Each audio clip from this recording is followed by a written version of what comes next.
The Brick Lady, aka Rhoda Osmond, has officially turned herself in, although she was supposed to do that last week.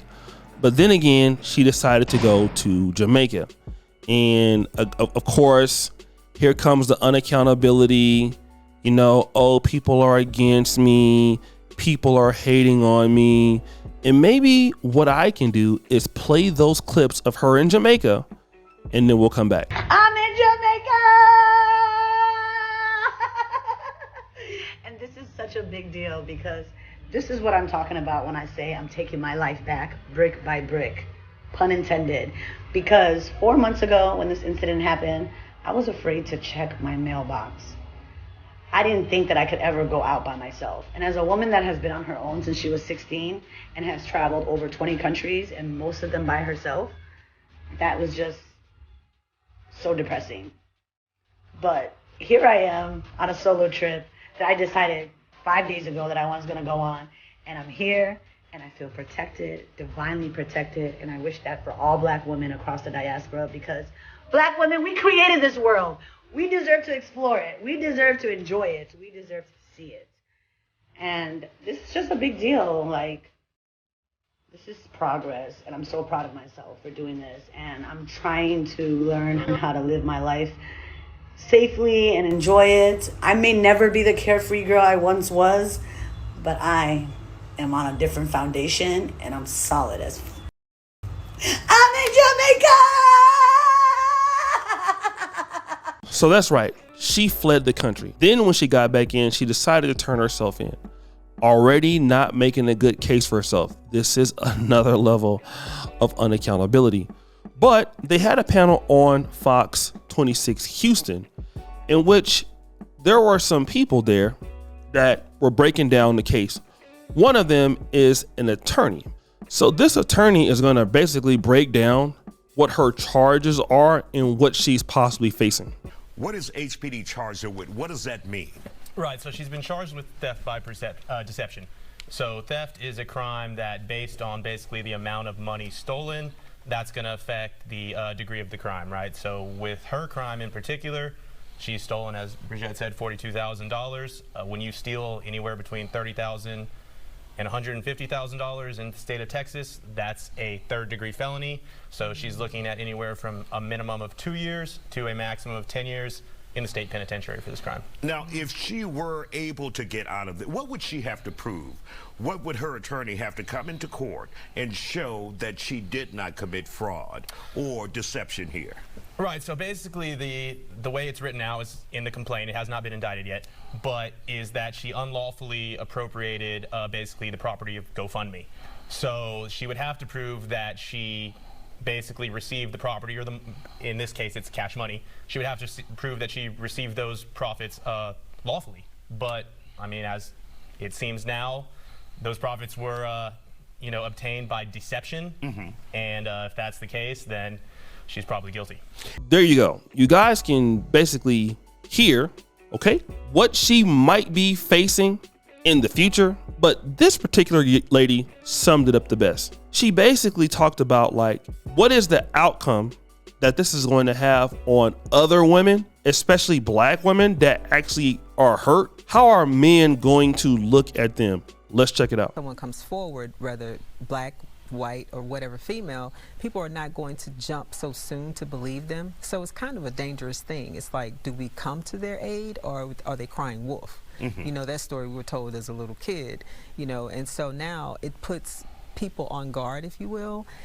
Do I trust this person? Are they telling the truth, or is it another brick lady? So you never know. And of course, we covered this in the beginning. We did. Very convincing. Yep, very convincing. You know, crying and said no other men would come to her aid. They would only take video. Yep, and men were, dragged because it made it seem like men were trash because they didn't come to her aid. And a lot of times, women, I'm trying to use my words carefully, but because we're damsels in distress, if you will, men are now going to be very cautious about coming to a person's aid, a female, if they think that she's lying. So now it's not trusted. So here's what we want to discuss. Because remember, all of this ruckus this lady caused.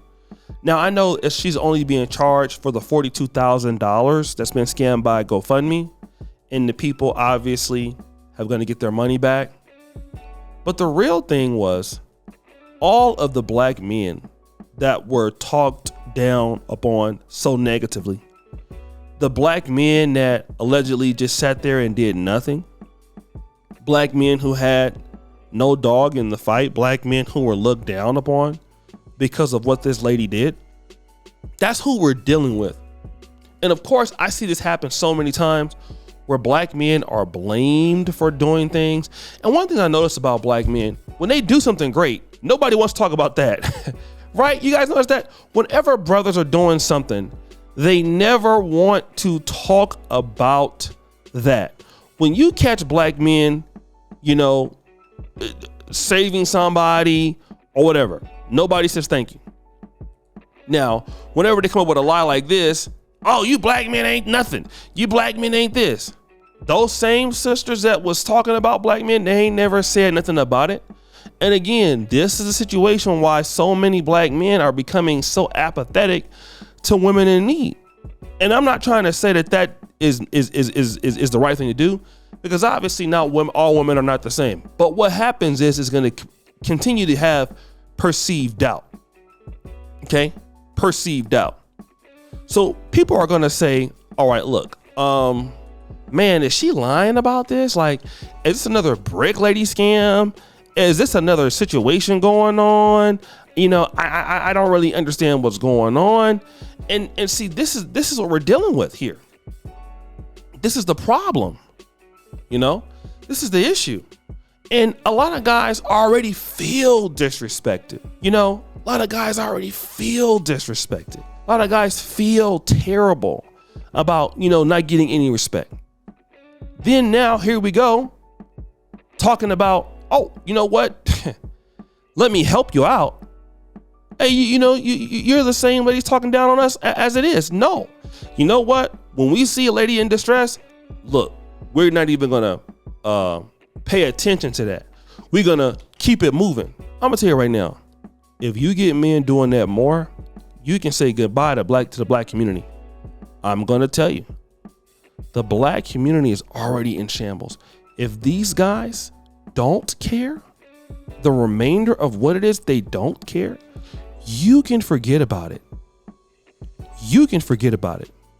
I'm here to tell you, you can forget about it. Whenever these men feel like, you know what, I'm wasting my time completely,